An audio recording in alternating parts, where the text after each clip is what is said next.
Familia y amigos, doy gracias a Dios por permitirme llegar hasta cada uno de ustedes con nuestro devocional del día.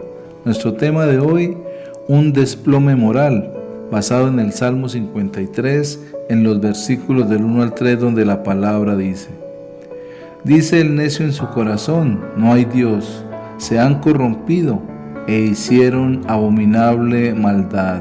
No hay quien haga bien. Dios desde los cielos miró sobre los hijos de los hombres para ver si había algún entendido que buscara a Dios. Cada uno se había vuelto atrás, todos se habían corrompido. No hay quien haga lo bueno, no hay ni aún uno. Estos versículos del Salmo 53 nos llevan a comprender cómo la larga historia de la humanidad a menudo se ha visto marcada por la perturbación de sus fundamentos morales. Pero nuestra generación está particularmente caracterizada por el abandono de todos los preceptos divinos. Los fundamentales principios que hasta ahora constituían el sostén de nuestra orden social y de nuestra vida personal van desapareciendo, o peor aún, son intencionalmente modificados. La honestidad, la verdad, el pudor, el respeto por la autoridad y al mismo tiempo la divina orden acerca del matrimonio y la familia son principios que constituían las bases morales de nuestra civilización cristiana.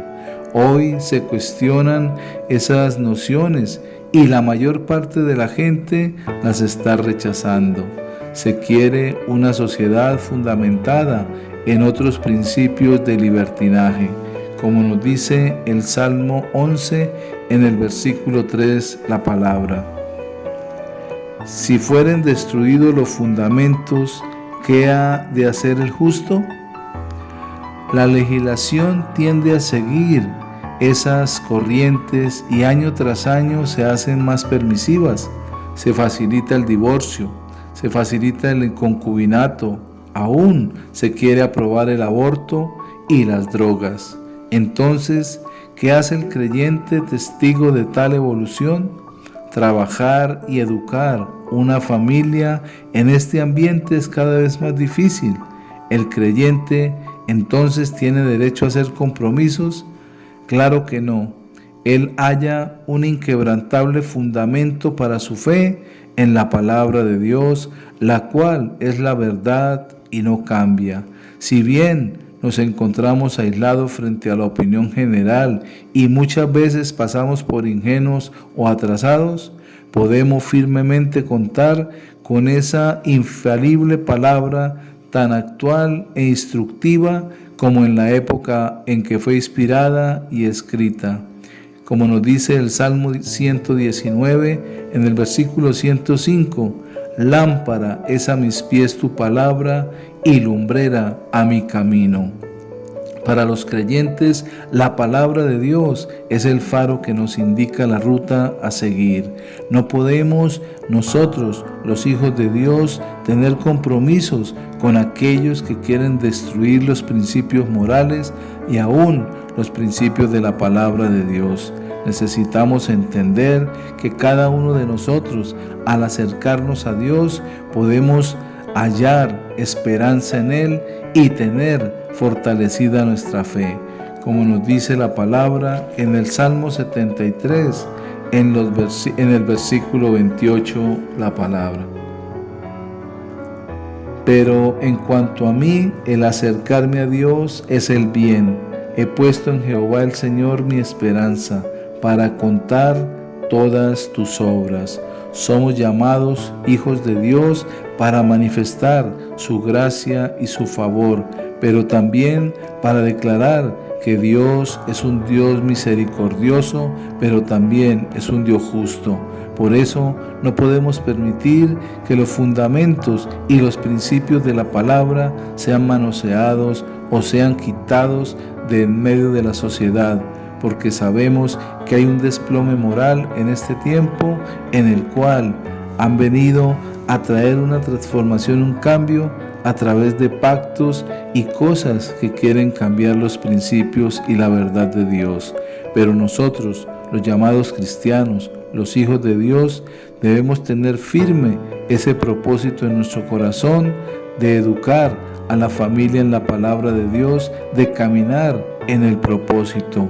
Dios ha dado los hijos para que los padres sean responsables de ellos y les enseñen el caminar diario en la palabra de Dios. Por eso, como el mismo Dios le dijo a su pueblo, y estas palabras las enseñarás a tus hijos cuando vayas por el camino, cuando estés en la casa, cuando comas, cuando te levantes y aun cuando te acuestes, para que sean grabadas no solamente en su mente, sino también en sus corazones, y entonces entiendan que la palabra es el propósito y el principio de Dios para cada uno como creyentes. Recordemos que es esa lámpara que alumbra en medio de las tinieblas en las que estamos. La palabra de Dios será el faro también para otros, que les ilumine y les guíe a hacer siempre lo bueno, lo agradable y lo perfecto delante de Dios. Necesitamos recibir el consejo que Dios mismo le dio a Josué cuando le dijo: esfuérzate y sé valiente, y que nunca se aparte este libro de la ley de tu boca, para que lo declares, para que lo creas, pero también para que hagas prosperar tu camino y todo te salga bien.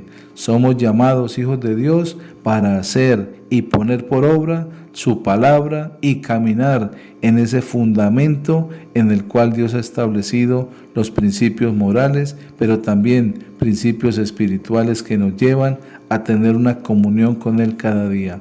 Oremos firmemente cada día en nuestro corazón, en nuestras casas, en nuestros tiempos devocionales, para impedir el desplome moral que se avecina día a día sobre nuestra nación y sobre la sociedad del mundo. Somos llamados a manifestar la gloria de Dios por medio de su palabra, pero también por medio del poder del Espíritu Santo que mora en nosotros. Gracias, Padre, por tu amor y misericordia por tus hijos, pero también por tu fidelidad, porque sabemos que tú nos sostienes, nos defiendes y nos guías para hacer tu voluntad en Cristo Jesús. Amén y amén. Les bendigo y declaro sobre sus vidas el poder y la gracia de Dios para caminar en los principios del amor y de la gracia de nuestro Señor Jesucristo.